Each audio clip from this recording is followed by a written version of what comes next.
Shoot. What up, everybody? Welcome to day. Actually, I gotta figure out what day it is. Hey, give me a sec. Let me get. Hold on. Give me a sec. Golly. Dooba. Yeah, I knew it. Welcome to day 57. That's a 5. That's a 7. 5, 6, 7, 8, 9, 10. 57. You feel me? Golly, I'm just always in need of putting clothes away. Y'all, today's day 57. It was yesterday because it's past midnight. I got my watch on, it's charging. And I just got to give y'all a little update recap. Now, I'm going to start here at the end of the day. I got off work, went to my dad's.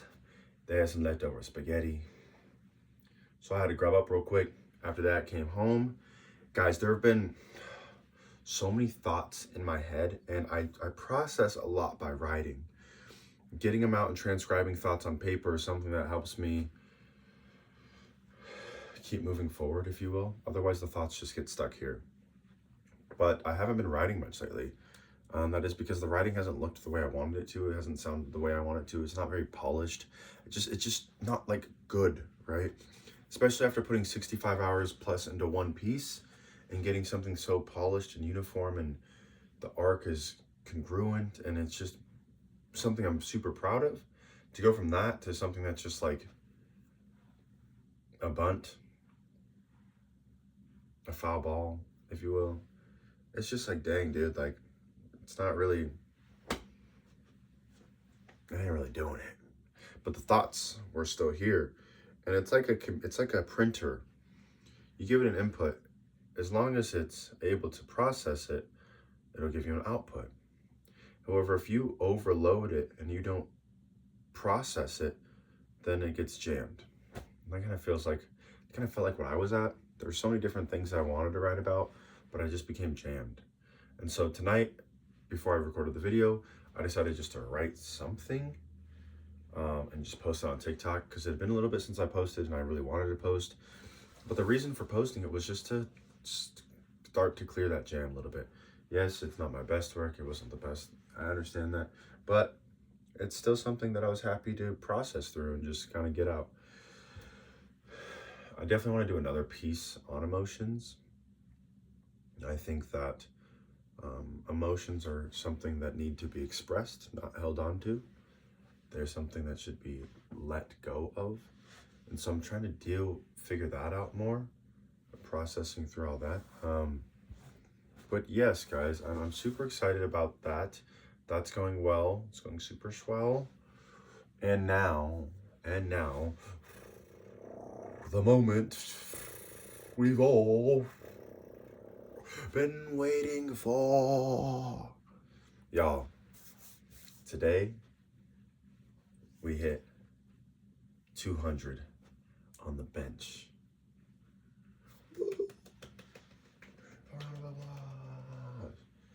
No, I'm kidding.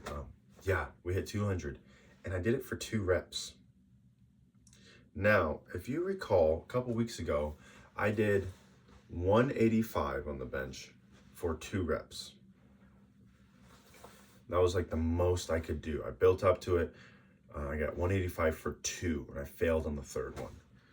The immediate week after that, doing bench again. Excuse me. See, this is why I ain't laying down, because I'm tired. And if I lay down, y'all remember how many times I was yawning in that video when I was laying in my bed? I can't be laying there, because my body knows when I hit that bed, it's time to go out. Anyways, the next week after that, I went from 2 reps to 5 reps at 185, right? But I didn't go past 185. A couple weeks after that, I did 190, and I was super proud of that. And then we took another week off, and I was like, you know what? I'm hitting 200. That was my goal for today, which is 2.5 pounds less than a 35 on each side. 45, 35 is 205. So you take off a 2.5. So it's a 45, 25, 5, and a 2.5. I think I could have gone 45, 35. I think I could have done 205. But get this, for my 3rd set of bench, I did 185 for 5. And I could have done a 6th one. I just really wanted to hit 200, and I was nervous that if I did another rep, I wouldn't have been able to hit 200. And so I saved it, and then I did 200 for 2 reps. So that was pretty dope. And no help, no, just all me. Like Elijah didn't help me up at all, which was sick. It was so nice to be able to do that. And then went home, made some food, grabbed up a little bit. I ate a lot of food too. I was hungry. I was hungry. And then I had a chiropractor adjustment, which was dope because he told me that I wasn't that off. My body was just, it was a little off. Mind you, I did go skating last night. I was pretty tired. I took a couple falls. Hips are sore. So for it to be a little bit off was kind of expected, but it wasn't that off, which was pretty cool. Mechanics are starting to hold up again. Body's starting to feel strong again. And then I went and did another workout. Now, guys, I'm going to tell y'all, this one's free right here. There's a movie on Netflix called War Machine. Now, I was about to hit my bike workout, and I knew today I wanted to do a longer bike workout. I didn't know how long. And so I was like, maybe I'll watch a movie while I bike, because it was stationary. And I put on this movie called War Machine. Yo, it was good. Well done, Netflix. Well done. It was a little corny. Like the plot of these like foreign spaceship landing on Earth, and nobody knows what they want, and they're just killing everybody and everything. And that part felt a little bit corny, but other than that, the acting, so good, dude. Like, oh, it gave me chills. It was so good. I biked for an hour and 40 minutes. I did 30 miles. 3-0, baby. That's the longest bike ride I've ever done. And I was just locked in on this movie. It was really good. Then I came home, changed clothes, drank some electrolytes, and then I went to work. And I pushed carts. Yeah, I'm tired. So I said, Elijah, bro, can we move our workout back a little bit? So we ended up moving our workout to 8:30 in the morning instead of doing it at 7 a.m. I don't work tomorrow, so I have time to get my second workout in. Same with Wednesday. So yeah, I mean, today was a wonderful day. It was a wonderful day. And I'm excited just to kind of, you know what I'm saying? Just keep it pushing, keep stacking good days. It's, I'll tell you what, guys, it's really weird, like seeing myself this way, like physically fit. Cause I've been fit, right? Played Division I soccer. So obviously fit enough to run around, but I've always kind of been like a skinny fit. You know, I never really had like a chest. I never really did, I didn't do a consistent split like this. I don't think ever. Even when I ruptured my Achilles, I was in the gym, but I was just doing my own workouts. And I put on size really quickly. But again, I was just doing my own workouts. And then after, I don't even know how long I was doing that for, I stopped. You know, so I wasn't really, but now like seeing the results, dude, it's like, whoa, dude. Like, this is something I've always wanted. Like, it's just, I don't know, it's kind of crazy to me. Like, I've always wanted to have, you know, the chest and the arms and the body and just, you know, it's like, I've always wanted that, but I just never did it. And it's like, well, why not? And I feel like the season of my life that I'm in right now is doing things that I've always wanted to do and being myself, you know. I don't know if you've seen any of the videos, but I've been throwing my earrings back in. You know what I'm saying? I've been wearing my nose ring again. It's like, I like the way that I look when I wear them. But for a long time, I had to stop wearing them. I was convicted. The Lord had me stop wearing them because I was sexualizing myself. And I was only finding value in myself by portraying myself a certain type of way. And it wasn't because I liked to wear it, it's because I wanted other people to be attracted to me. And it's kind of something interesting I wanted to talk about that with is when you're walking with God, the thing that he's convicting you about isn't always objectively bad. But where's your heart posture oriented toward that thing? What is the reason that you're using it, right? And so that's why I don't ever tell anyone you should or should not do anything. It's what is God telling you to do? You know, I know for me, I'm not one that can smoke and drink and use nicotine, and that's that's not me, because my intention behind it, and it becomes a slippery slope. It goes from something that I can do, having fun, to now I'm using it. You know what I'm saying? It's not like the slope is so slippery for me. I can't balance it. So I've decided to be done with it altogether. But when it comes to my identity and sexualizing myself to feel satisfied, to fill a void, once I learned my identity, once I learned who I am, a child of God, the Most High God, an heir to the throne, a brother of Christ, once I learned who I am in Jesus, saved, sanctified, born again, a new creation, once I learned who I am, my purpose is to serve the kingdom of God, my identity as a child of God, when I learned that, oh, I don't need to be validated by this anymore. I don't need people to validate me, to make me feel whole. And so this vice that I used, dressing up, looking nice, all the things, it was separated. And now I was able to, okay, but I didn't wear nose rings or earrings for like years, literal years. I want to say after I left Hawaii, I stopped wearing them. And I'm not even, it was when I came back. And I didn't realize why. I didn't understand why. But then like I said, they got separated now, and then I put them back in the other day, and I was like, huh, I actually really like the way that I look in these. I actually really like wearing jewelry. And I didn't feel conviction about it anymore.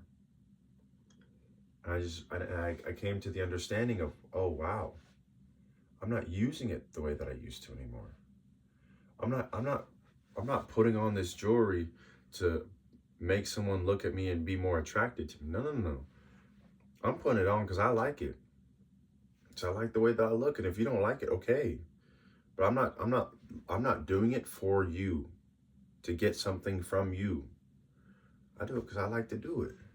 And that change in heart posture. And so it's like, well, having a fast car ain't bad. But that's your identity. You drive fast, you spend money on your car so people will see you, so that way, right? It's like, where is your heart oriented? Oh man, what is it that says, I don't know if it's wherever your attention goes, there your heart will follow, or something like that. I wish I could remember it right now. Where your eyes go, your heart will follow, something along that nature. But I'm also thinking of wherever you lay up your treasure, there your heart will be also. And I'm just thinking about that. It's like I'm learning how to put my treasure in heaven, put my treasure in God, and to be like, all right, God, all of this vanity, all these hats, put in color coordinated order, because I low-key got OCD a little bit. Vanity, nothing. All these clothes, these posters, the rest of what is it good for a man to gain the whole world but lose his soul? All this that I got, it's great. And I'm blessed, and I'm grateful that I'm able to grow. I'm grateful that I get to steward the things that I have. I'm grateful that I get to take care of them, and that the Lord is blessing me. But y'all, it's so much better to have a relationship with God. I would much rather have nothing. Oh man, I feel like this is tempting. I would much rather have nothing and have Jesus than have everything I've thought I've wanted and not have him. And I mean that. When I was living in Hawaii, I was like, God, I want to live for the world. I was sleeping around. It wasn't even like, I don't even need to justify that. I was sleeping around, I was drinking, I was smoking, using nicotine. It wasn't me. I was doing these things, but it wasn't even what I wanted to do. And I was like, what am I doing? Just so afraid to be myself, which is crazy. But I did it, and I started to disassociate. I started to stop feeling, tasting, smelling. I was a shell of a human. I lost my life support. See, that's the thing, is you don't really, they say it all the time, you don't know what you have until it's gone. And I didn't know, I grew up in church. I grew up, my dad was a preacher. I grew up in the church, and I grew up with faith. But you don't really know what it's like to not have faith if you've always had faith. You know what I'm saying? And to get in that place in Hawaii, sorry, my head itches so bad. I almost took my hair out. I told my mom I'm gonna keep it in for 2 weeks, bro. I'm not even at a week yet. It itches. My fault, guys. I just went on a little sidetrack there, but being in Hawaii and feeling like God left me, I hated that.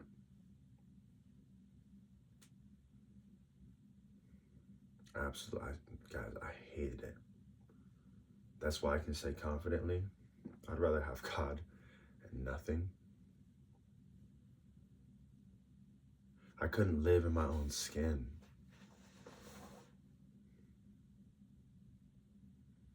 It was miserable. It was hell on earth. I was living in paradise in hell. Not to say I didn't have good experiences. Not to say that I didn't meet cool people. Not to say that I didn't go do things and have fun. But inside I was in turmoil.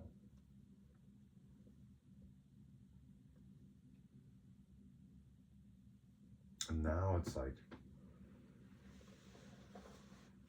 God, I didn't know that the reason why you convicted me about wearing a nose ring and earrings had to do with my identity, had to do with me pleasing other people, had to do with me wanting and seeking validation. All of that came from you asking me to stop wearing a nose ring and earrings. But guys, here's the thing, is I did it. I stopped wearing it. Wow, God, like I noticed, like, I put them in, I felt conviction about it. I said, nah, bro, like, it ain't that big of a deal. I put it in, and then I was like, you know what? Like, I feel like God doesn't want me to wear this. And so I stopped wearing them.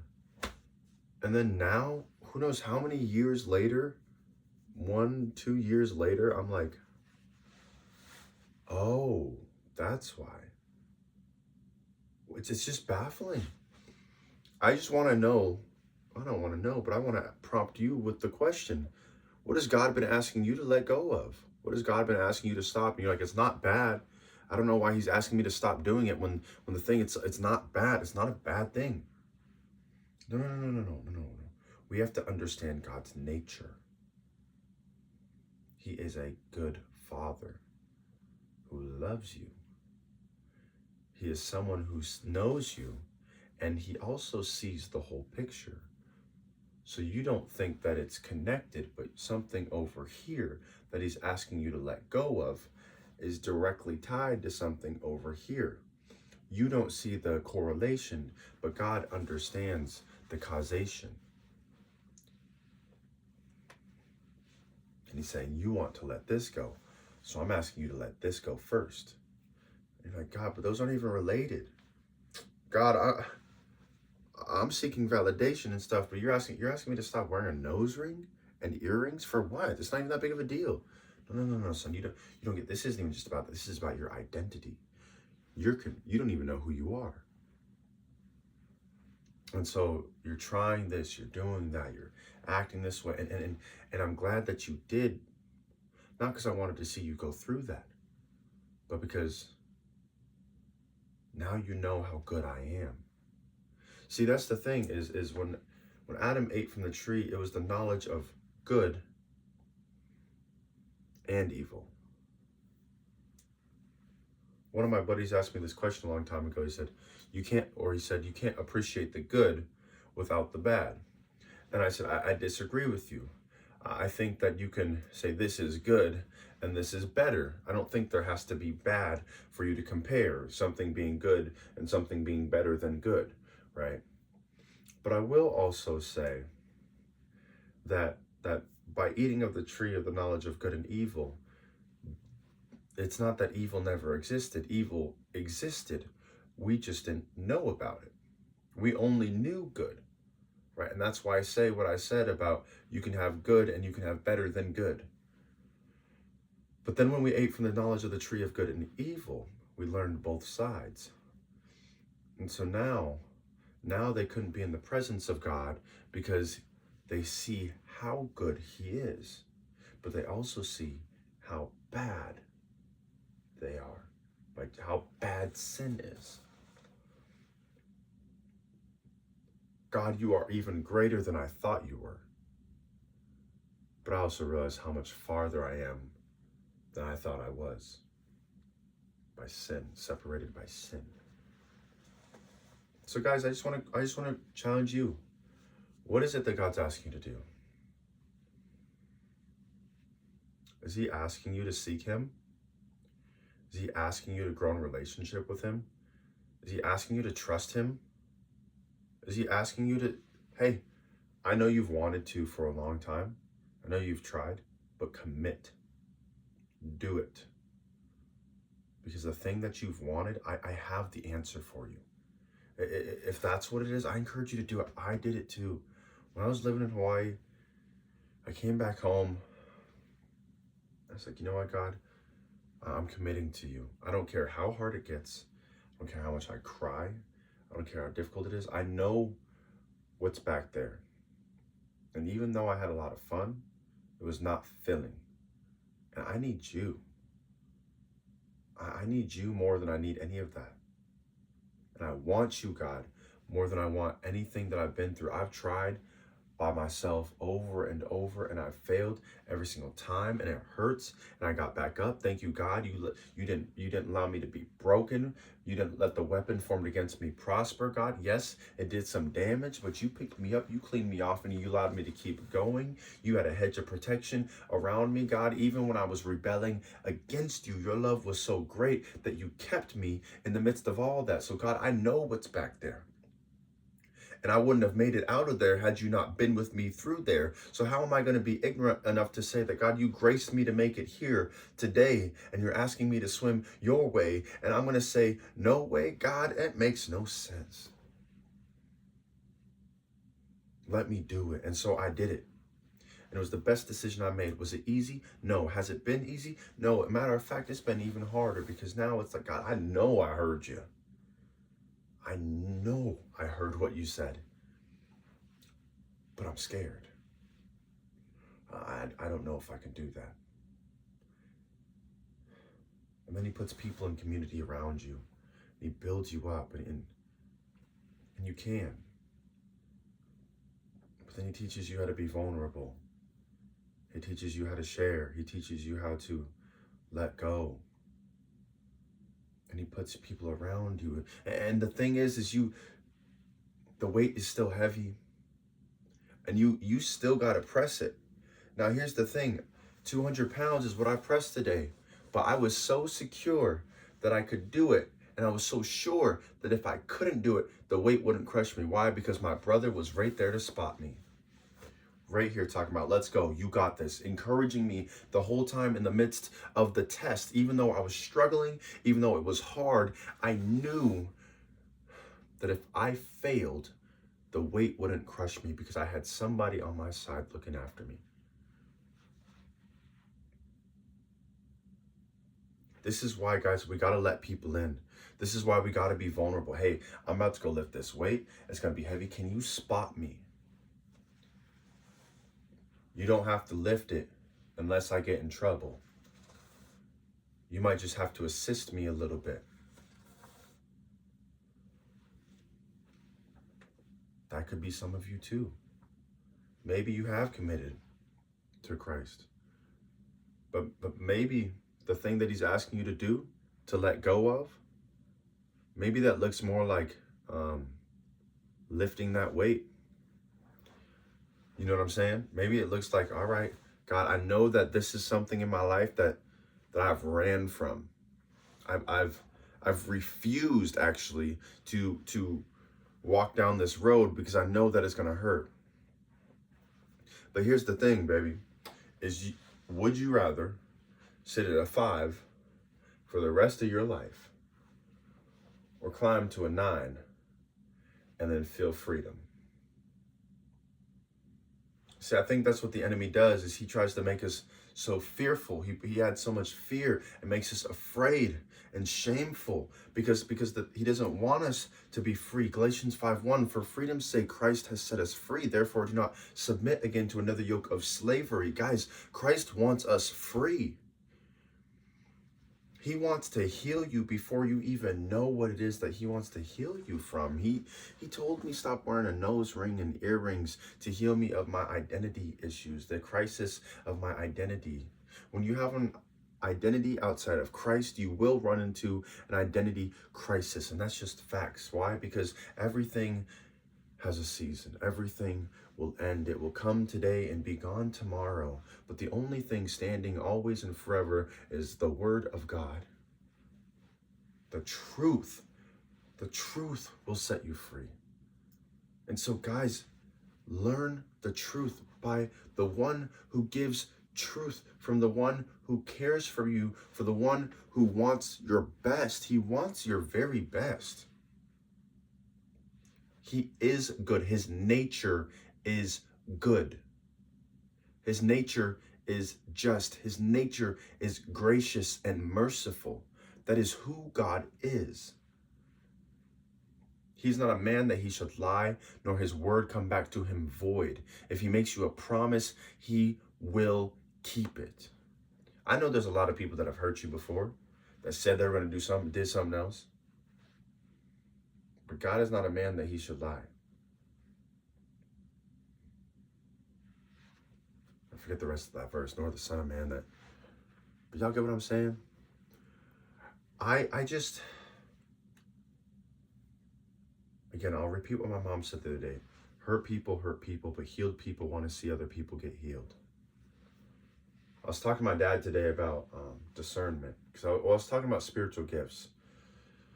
I was like, Dad, you know what's interesting is I feel like spiritual gifts, when you first get them, look a lot like learning. And I said, specifically with discernment, I said, people get the spirit of tongue, the gift of tongue, and that they can speak, and prophecy, right? And I understand that. I said, but Dad, for some reason, the spirit of discernment, it feels different than the other ones. And he allowed me to continue a little bit more. And I said, Dad, well, sometimes I can identify that something's off, but I can't quite tell you what it is that's off. But the older I'm getting, the more that I'm learning, the more I'm experiencing and cultivating this gift, the more that I'm able to recognize the spirit. It's been interesting. It's been really interesting, because I've encountered moments where I've said something like, ooh, that's that. And then had someone else come against me and said, nope, I don't think that's not what that is. It could be this. But then for that thing to come to pass, and for me to not be able to articulate the difference of, I'm not speaking this, pushing this on them. I'm only saying what I see. Discerning this. For example, there was a time I was speaking with a woman, getting to know each other, texting each other, getting to know each other, going on a couple dates. And I go, she's not ready to be in a relationship. She hadn't said it yet, because she's not ready to be in a relationship. And I was shown this, but I didn't know how to go about this. And so my dad was like, stay the course. And he was actually praying for me that I would pursue her until God closed the door, which was, I've had issues with relationship, um, especially just not knowing how to build friendship, not knowing how to get to know somebody for who they are, appreciate them for who they are, without expecting something from them or for them to feel something in me. And so I wanted to just jump ship. Once I learned this, she's not ready for a relationship. Fine, I'll just say that to her, and then we'll be good. But then I just asked her. I was like, hey, like, do you even like me? What's going on? We haven't been texting the way that we were texting. And she said, sure enough, hey, I'm just not sure I'm ready for a relationship. Now, that's what I'm saying is what does discernment look like? My dad was expanding on the difference between discernment in the spirit realm versus discernment in the flesh. Now, when you go through experiences, you can draw from those experiences and you can discern based off of the things you've been through. However, the spiritual gift of discernment is being also shown things that you don't know quite about the other person, and then being able to use the gifts of or experience to tie into that. So what I'm saying is to be in a situation where God's like, Noah, here, she's not ready. Boom, boom, boom. Okay. And then to have that knowledge and then to understand, oh, I see some patterns now. I recognize some cues. That might be something. And then to understand, to recognize that spirit. And then to take that knowledge, get into another relationship where I'm trying to pursue someone else and being like,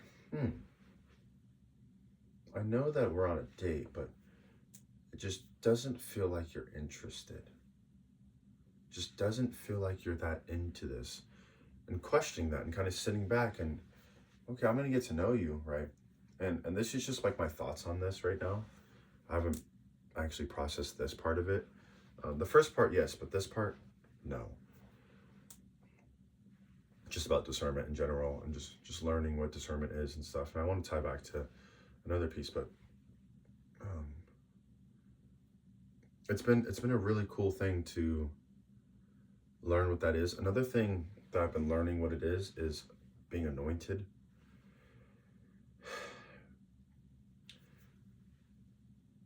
Growing up in church, I've heard of anointings. I've heard of people being anointed. I've seen people that were anointed sing, and it just touches you.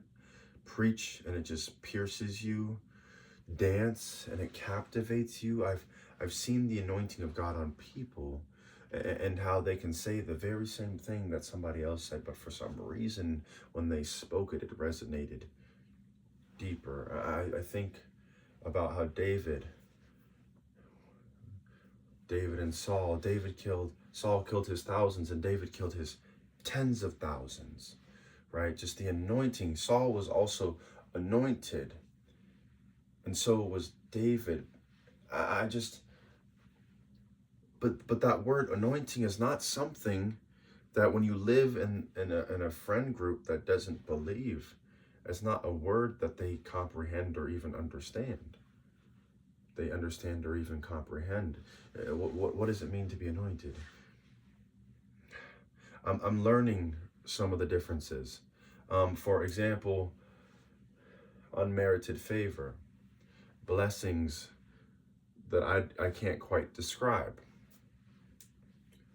Being put in positions of being successful, like not just a little successful, like very successful. For example, Central Valley High School had only been to state Final Four in men's soccer one time. I got there, I played varsity 4 years and went to state Final Four 4 years in a row. We never won state, but it was just this weird feeling of just success following me. And maybe I read too much into that, right? And then I get to the University of Washington, and we're ranked #1 in the country, and I leave, and that following year, what would have been my 5th year during COVID, that following year, they take second in the national championship. Now, again, it's not just like, I'm not saying that it's me. I'm saying that God put me in positions to be very successful. A lot of the jobs that I worked at, getting opportunity to become managers, but the things I never took them. Which I think has to do a lot with identity, a lot with the way I look at myself, what I feel like I deserve, XYZ. Trying to please people and not step on any toes.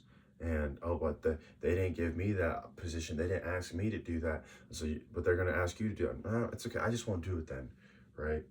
But then, the flip side of that, okay, getting put in those positions to be successful and having so much success. The flip side of that is, oh wow, I was doing the same thing everybody else was doing, but they didn't get in trouble, but I did. That's the side that people don't see. Because they want to get bitter and butthurt over the fact that they didn't get chosen. But they're completely okay with the fact that they didn't get in trouble for doing the exact same thing. Now, this is where I have to say unmerited favor, because there are times when the Lord, I should have gotten in trouble when I was doing the same things other people were doing, and it should have been worse. I should have gotten hurt, and I didn't. By the grace of God, He protected me, put a hedge around me, and watched over me. The way that I was living life in college, I don't know how I didn't have a baby. I don't know how I don't know. I don't know. It's just God. But that's what I'm saying, guys, is it's not just one or the other. And to someone that doesn't understand that, it's so hard to explain, because you just can't get it. You can't get it. It's like asking someone that's white to have a cop follow you in the 60s in a car. You don't have any stress. Now imagine being black and that happening. You just can't comprehend that. Even I really can't that much. I can take the experiences I have from today and imagine what it would have been like back then. But it's just some things you just can't. You can try to stand in somebody else's shoes, but some things you just can't. You can be there with your wife as she gives birth, but you'll never know what it's like to give birth. You'll never have that experience. It's called a shared fantasy. You'll never have that. You can see it, you can watch it, you can study it. You can be a great coach, and you'll never know what it's like to be on the field running around. What it looks like to be there, to what it feels like to connect with the ball perfectly and get it to curve the way you want it to. There's understanding, there's application. And for some things in life, we're not graced, or we are graced to walk in specific lanes. And when it comes to being anointed, there are some people who are like, man, they are such great speakers. They just captivate when they speak. Think of Pastor Philip Anthony Mitchell. He's one of those speakers that I listen to, where it's just anointed. And when he speaks, it's just, you feel the power of God. My Father, anointed. When he speaks, you just feel the presence of God. And it's so wonderful. But with great power comes great responsibility. I believe that that's part of the reason why I've been going through this journey, this life that I've lived so far, is because I have been reckless with that responsibility, reckless with that power, reckless with that influence, knowing that a lot of people look to me. have looked up to me, but because because I had identity issues, because I wanted to be validated by the people that were looking up to me, instead of being able to lead the people, being able to show them what God put in me, I didn't rise to the level that I was meant to. And now I'm like, all right, God, you're healing me. You're preparing me. You're doing something in my life that I don't have words for. But let me stay the course. And let me keep doing it. And it's going to get hard. It already has been hard. But you know what the truth is? I'm still here. No matter what I've been through, I'm still here. No matter how hard I cried, no matter how hard I fell, no matter how hard it was for me to get back up. You know what? Well, you know what? I look back and I realize I'm still here. I realize that no weapon that was formed against me prospered. I'm still here.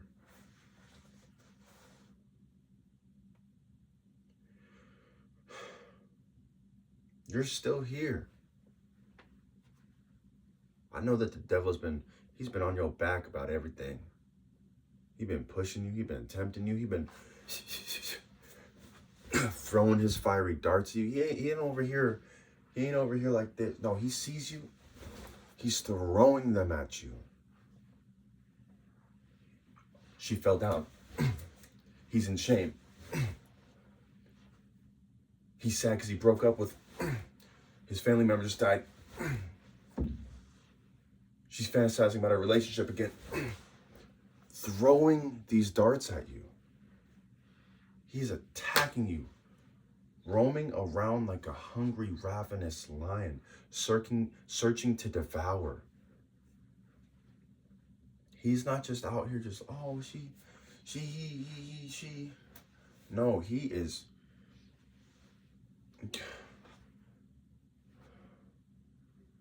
We gotta take this seriously, y'all. And I want to see y'all be healed. I want to see y'all set free, delivered.